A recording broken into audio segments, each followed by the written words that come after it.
Good evening,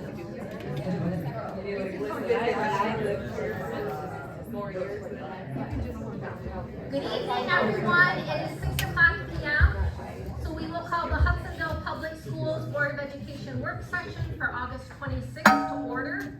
Just a brief note on the agenda. We do have some action items, so we're going to veer off a little bit from our typical work session agenda just because school has started and we have a few teachers that need to be board approved. All right, so first up, if you can stand for the pledge of allegiance. I pledge allegiance to the flag of the United States of America and to the republic for which it stands, one nation, under God, indivisible, with liberty and justice for all.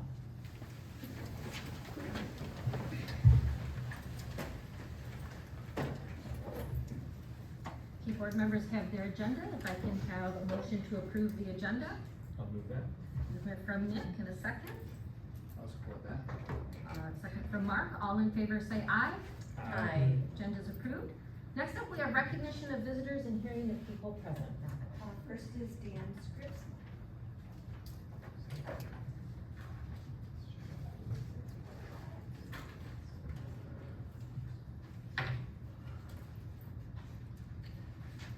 Good evening, my name is Dan Scripps. I live in Georgetown Township. It's kind of surreal for me to be here because I spent 40 years at that high school just over the hill there. So I'm kind of a wildcat. And there's another person in this room that it's kind of surreal for me. Doug Vanderjack over here. Last time I spent some time with Doug, he was this gangly little kid that was a swimmer and a history student for me. So, Doug, you've done well. You've done well. I'm proud of you. Good job. You've come a long ways. I'm here for something different tonight, though. I'm here to introduce you to a multi-partisan PAC group. It's called GAC, which includes Georgetown and Hudsonville. And we are working to do a number of different things here in the county. County commissioners, prosecutors, township board, and now we're going to go and work on the school board. I have some people from District 5 with me. I have Judy Bergman back here, and also Janet Martin. And then I have my other co-chairman of GAC, which is Georgetown Area Action Committee, and that's Rick Martinez, and he's going to talk to you.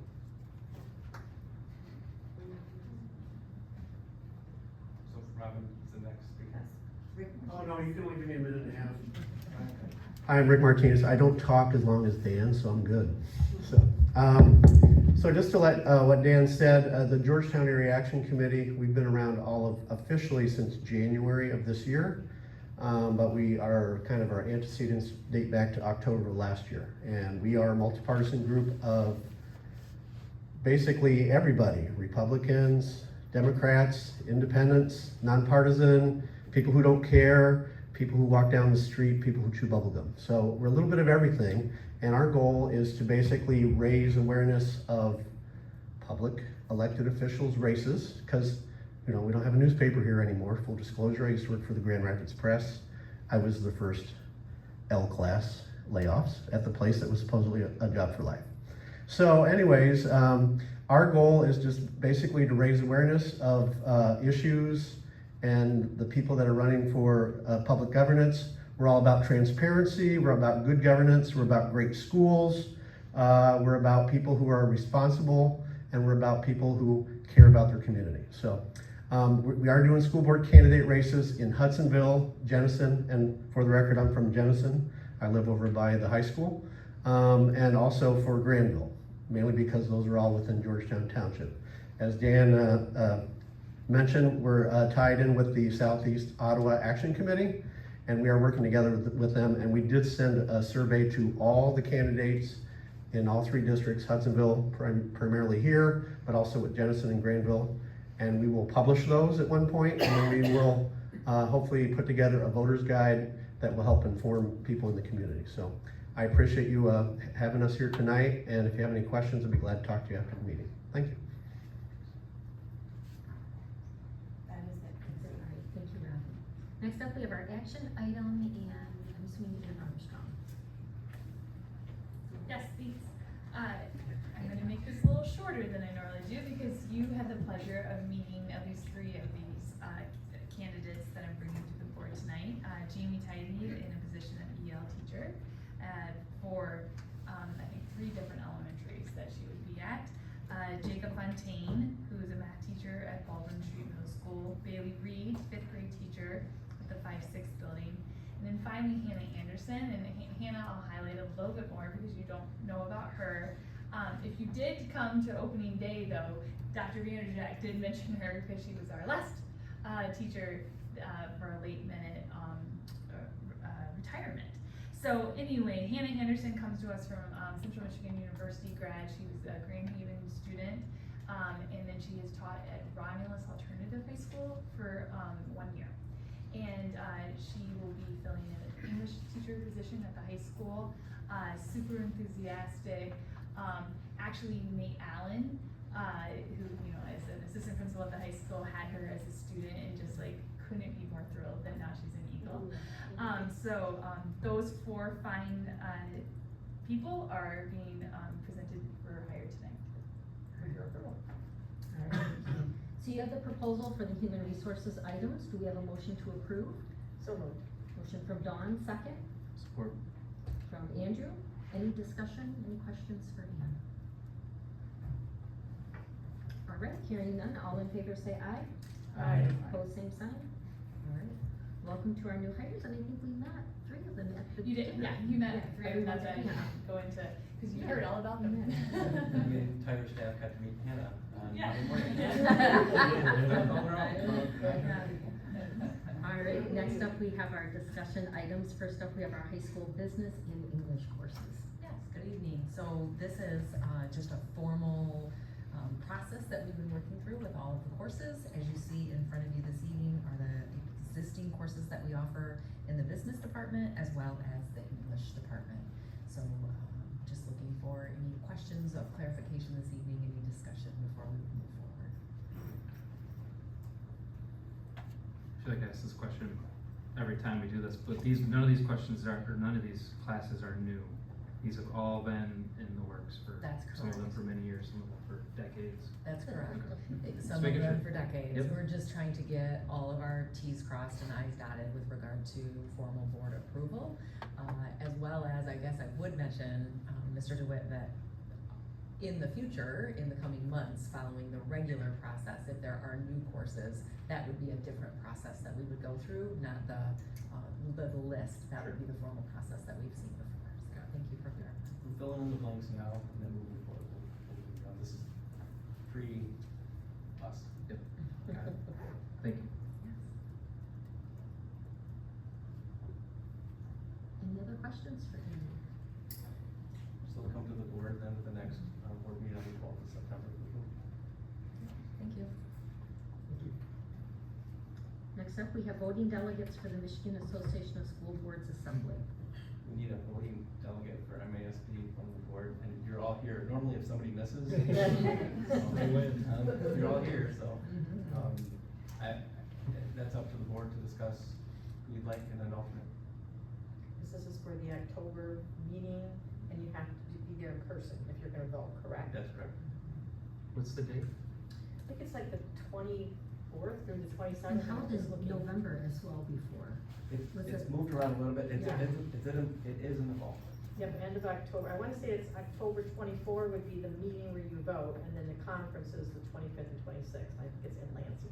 That's correct. Andrew, were you the one last year? Last year it was Ken. That's Ken last year. Ken, are you still involved in their? Yeah. So will you Are you be gonna there? be there, Ken? I think it's like the 25th to 27th, or it's that weekend. It's right near the Michigan State campus, I think, or It's something. Oh. The 24th is the day to vote. Okay, that's what I thought. That is Michigan Thursday. State weekend, it's in Ann Arbor. Yeah, that's fine, I can do it. Thank you, Ken. I All don't know right, if do that we was a need- question or a statement. Thank you, Ken. The So, alternate. we do need an alternate. Would anyone like to I'll volunteer? be the alternate in case Thank you, Ken Dawn. can't. And Dwight might not announce football, he's just gonna go with me. All right, so we have Ken and then Dawn is our alternate, thank you. That was quick. All right, next up, we have Baldwin and Riley Street Middle School East Coast trip request. So standard requests that we'll bring to the board on the consent agenda for approval, these are both East Coast trips. Riley leaves on the Saturday after school gets out. School gets out on Friday, half day. I say that after tomorrow's gonna be a half day. We'll make it. No snow days this year, but, they'll leave on Saturday and then, Sunday morning Baldwin leaves. So standard, same trip they've done before, same, tour group. Just, we traditionally bring these out-of-state trips to the board, any discussion, and then we ask for approval at the next board. Basically the same itinerary as in the past, or They any switch, significant changes? so one goes, farther south and heads north, the other one goes north and heads Okay. south. They cross in New York, and then, or Boston, yeah, New York, and then they The finish the one trip, so goes they're to Boston. Philadelphia and one goes to Boston. It depends on where it depends on the timing of what they can do, but Okay. they've done the same trip backwards before, and they've also hit two different cities, it all depends on the year, so. Okay. Any questions for the East Coast trip?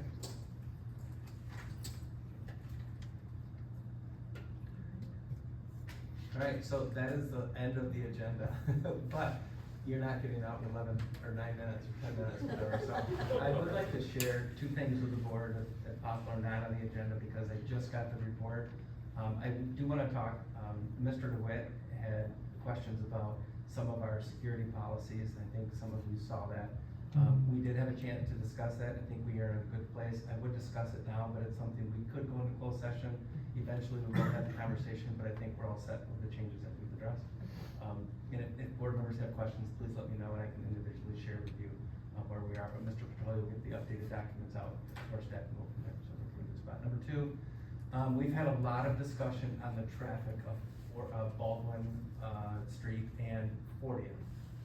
I've met with Ottawa County Road Commission. They did a study and that there is not a traffic light that is warranted at the corner of 40th and Baldwin. However, now that 48th is closed, you can imagine what 40th looks like right now. It's a 3-year project on 48th. They will not take that into account in their study and address 40th and Baldwin. We then, Pat and I worked with Georgetown Township and said, you know, we wanna do an independent study because there's a little bit of a snag there. When Georgetown Elementary went in, the superintendent at the time, which was Roxanne DeWeird, said, they said, we're not gonna put a traffic light, and Roxanne said that they won't have to bus all of our kids from basically across the street to Georgetown. So we do, there are approximately 569 students that go to school on that campus that are bused, technically across the street. You understand the busing situation, what that looks like. So we had an independent study done, and I'm not saying Ottawa Road Commission, will endorse the independent study, but they've been working closely with Ottawa Road Commission. And I think we're in a good place to try to address the traffic issue on Baldwin. I'm gonna show you some of the recommendations, kind of where we are. We still have to meet with the road commission. I'm not sure the direction. I think there are two options. And neither one of them address the traffic light at 40th and Baldwin, which I'm not gonna lie, I'm okay with when you see kind of what they look like. So I'll show you, you can see behind me here. There are, the area we're looking at is right here. We have, here's Georgetown Elementary at Baldwin, the 5-6 building are up here. There's Baldwin Street 36, there's a traffic light here, there's now a turn lane added to that 36th in Baldwin. Here's 40th where it comes up, there's a turn lane that goes, off of 40th onto Baldwin, which would be heading east. There's not one that's going, heading west. You can't go straight, so you can go left or you can go right, but you can't go straight. This is a 4-lane, this is a 5-lane road, there's a divider right in the middle of that. So, the recommendation from us, with Georgetown Township will be to put a traffic light, at the exit of the Georgetown campus, which is Brewer. Which quite frankly is a better location. More people try to cross at Brewer than they do at 40th. We would then put traffic crosswalk signals here with an island on the west side of Baldwin, just on the west side over here. The reason why you need an island is because you can't cross 5 lanes in the time with the traffic blinking light going from there. So we put a blinking light here and cross. We get rid of these sidewalk crosses. On the east side, we move them to the west side. If you are coming by bike on this trail, I would say heading north along Florian, you can come down this path here, and you can cross here at the light to get on the campus, which most people would do. There's no reason to cross up here or that way, unless you want to cross and get into the playground, which is really closed at the beginning of the day. This does not warrant a traffic light. Both studies said no, and Ottawa Road Commission said no. However, with the request here, we believe they think it's a better option at Brewer leaving. And we also think it's a better option because we can control that signal after sporting events, after school. It would be a blinking light, basically all the time until somebody pushes the button to cross and then it turns. Or at the end of the day, it can be controlled by the police, or we have a 2:45 to 3 o'clock and then a 3:45 to 4 o'clock traffic signal to get people off that campus. That's kind of where we are. We still have to figure out the financial component. We had a grant prepared to cover this that we have to spend by the end of next month, so that isn't possible. So we're gonna be working with Georgetown Township on what this looks like, the cost. A standard traffic light is just right around $100,000, plus all the fees to design and everything it takes to making sure that the layout is the way they want it to. And then there's a maintenance fee that we'll be responsible for. That can range from $5,000 to $10,000 a year, going from there. But that's something we're gonna work with Georgetown Township. I know this is very preliminary. I didn't have a chance to share this with the board, but I wanted a chance for you to see what it looks like.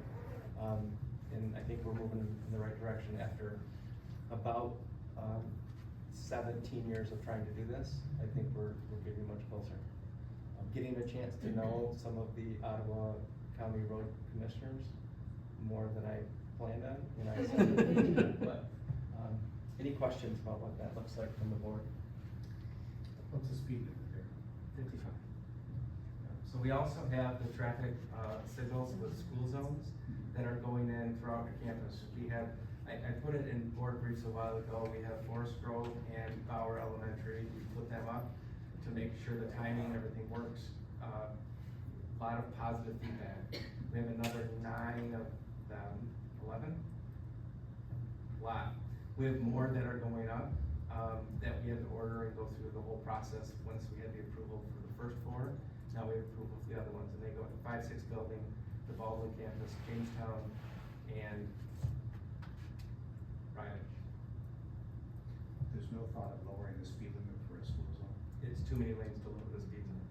It's lowered during the school time, but it's not lower permanently. They can't because of the width of the road. Dr. Vanderjack, are we gonna be able to utilize that, grant for something else, or We already did. Oh, okay, good.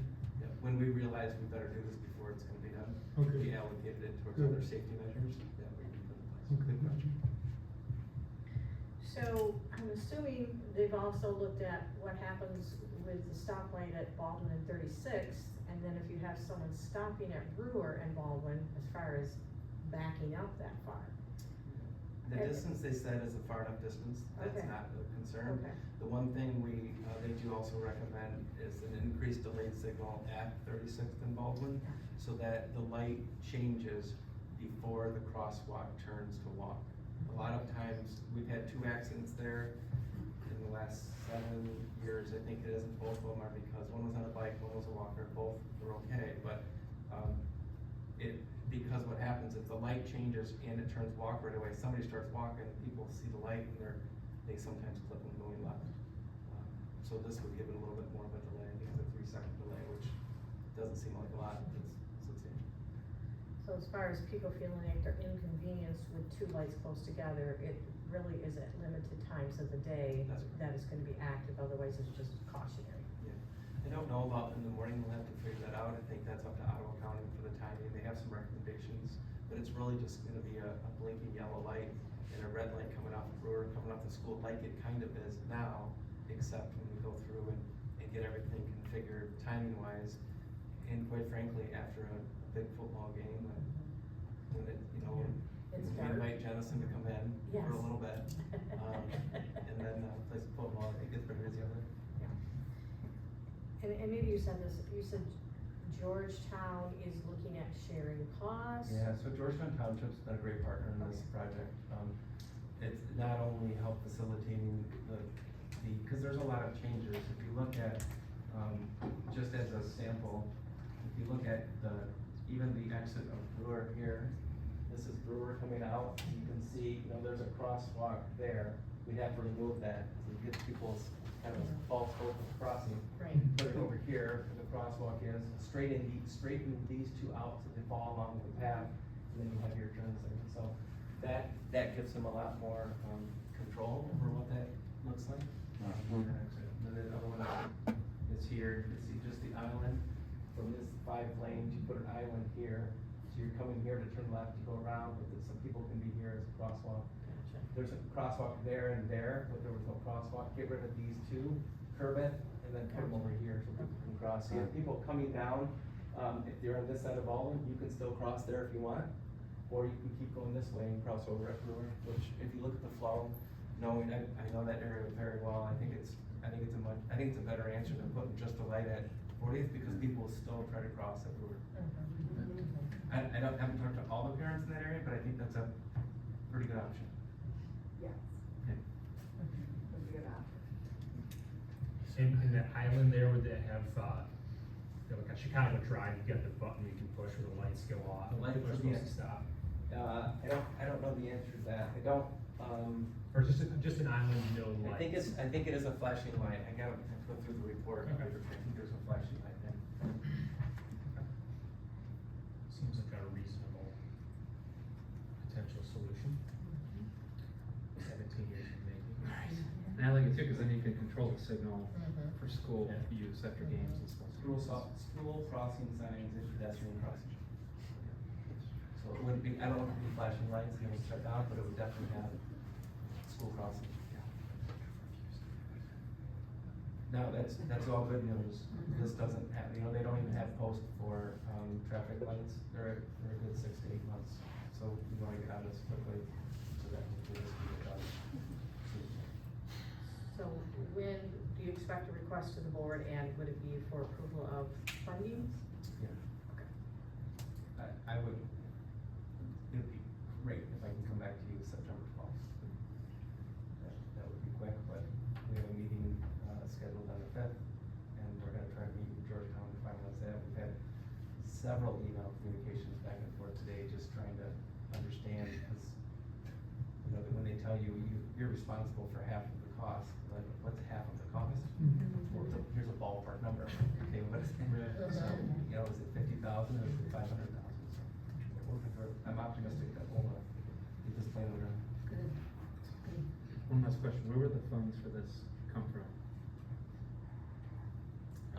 It's a great question. So we have funding through some of the grants that we've received, and some of those grants, when we knew they were gonna expire, we did have a chance to pull some of the projects through the sinking fund and put them that direction. So in other words, instead of pulling from the sinking fund, we paid from the grant dollars. So we're hoping that potentially we can grab, if they're eligible for sinking fund dollars, which, you know, we've been spending bond dollars as opposed to that, so hopefully we'll be able to use that. And we'll have a better understanding of where it's all coming from, but I think we have the dollars, you know, it can't come out of certain funds. So, and we never know if next week there's gonna be another grant opportunity for other safety and security, because they cut about $140 million out of our 31 AA, and some of those are instructional costs, and some of those are security costs. So there's a lot of movement in the budget right now, and there's also some movement from our legislators to say, you know what, we probably need to rethink what just happened in the last budget.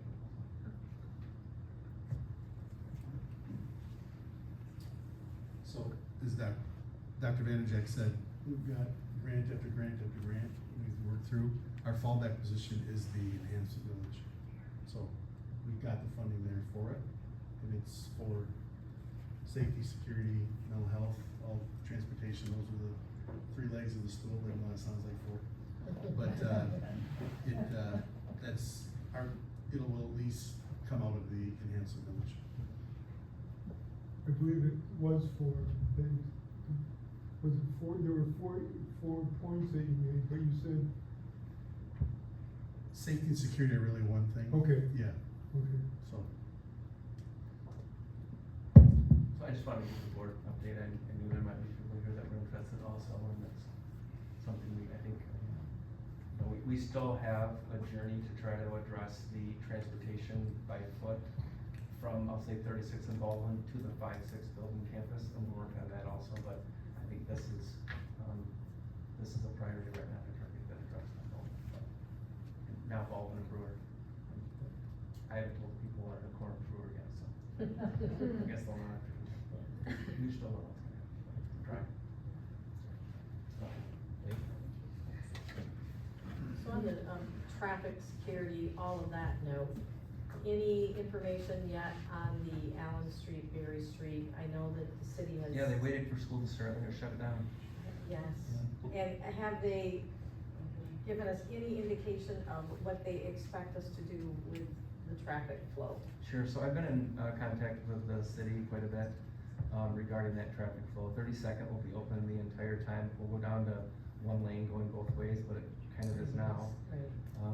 Along that area. Allen will be closed for a little bit, and so will, actually, quite frankly, Allen should be open most of the time, but Berry shuts down on the other side. The culvert should be in October 5th, I believe, and that's when most of the traffic work. If you come down Brewer from 22nd, Berry, sorry, Berry Yep. from 22nd area, you'll just pass Presidential Estates, you'll then cut Subdivision through that?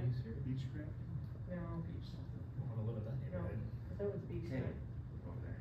Laurelwood? No, just before that. So it's just at the bottom of the hill to the north. We're gonna put it through the subdivision? Yeah, so I'll show you. Right past your house. Well, I'm thinking, are they gonna put it through those condos, that little Yes, sites? yes. Oh, they are, oh my. Oh my, okay.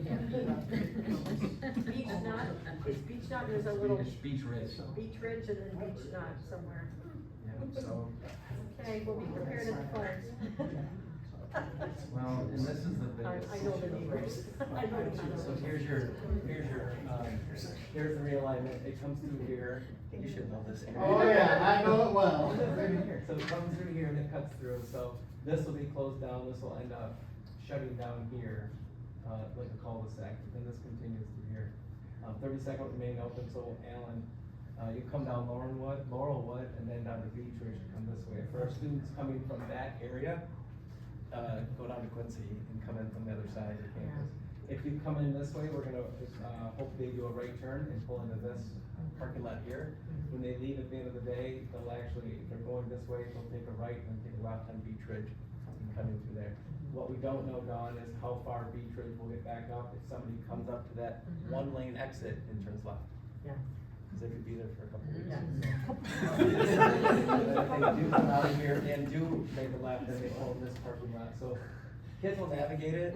Unfortunately, it'll probably shut down the end of September through that work, which could last until, the end of the calendar year. And I'm sure most of our new drivers will do great with this, with some fresh snow around.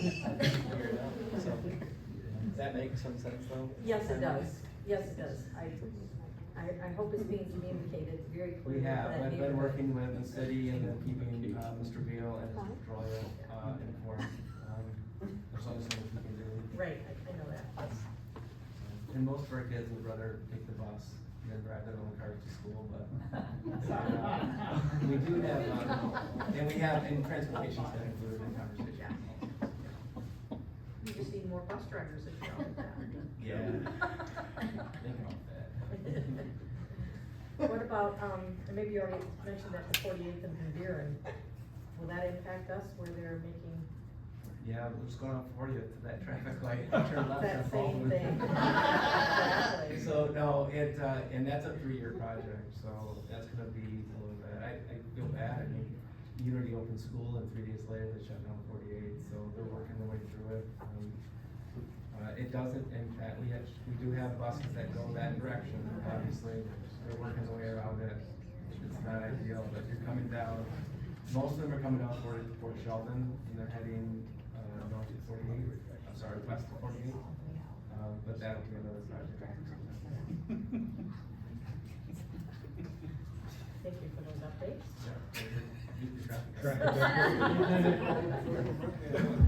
Any other questions? Alright, hearing none, we'll do a round table and I'll start with Mr. Davis. I'm all set, thanks. I'm all set. Looking forward to another great year. Go Eagles. Go Eagles, welcome to our new teachers, I'm here tonight, nonetheless, welcome, great to have everybody back. We jump into buildings and all the fun stuff we've talked about, but at the end of the day, we know it's teachers and staff that make the difference, and so we appreciate that, what you do every single day, thank you. And the summer weather has returned. I think I texted the board, a lot happened between 4:15 and 4:45. We hit the heat index, so for those that do it, the heat index of 100 is when we make decisions about maintaining a normal school day, and it's expected to just get over 100 tomorrow, about 12, a little after 12. So we do have a half day tomorrow for our kids. Some of our practices that are outdoors tomorrow, we're shifting them to night practices, not overnight, but night practices. And those will take place, obviously, a lot of our indoor sports, whether it be swimming, water polo, volleyball, all of those can still take place indoors, and the volleyball team was very comfortable in the field house. Practicing while our tennis kids were outside, and water break every 7 minutes. Tomorrow's gonna be warmer, so hopefully it'll cool down on Wednesday, and we'll probably have a snow day in 2 weeks. That's what it is. Alright, I will take a motion to adjourn. So moved. Moved by Andrew, second. Support. Support from Nick, all in favor say aye. Aye. Alright, our work session is adjourned.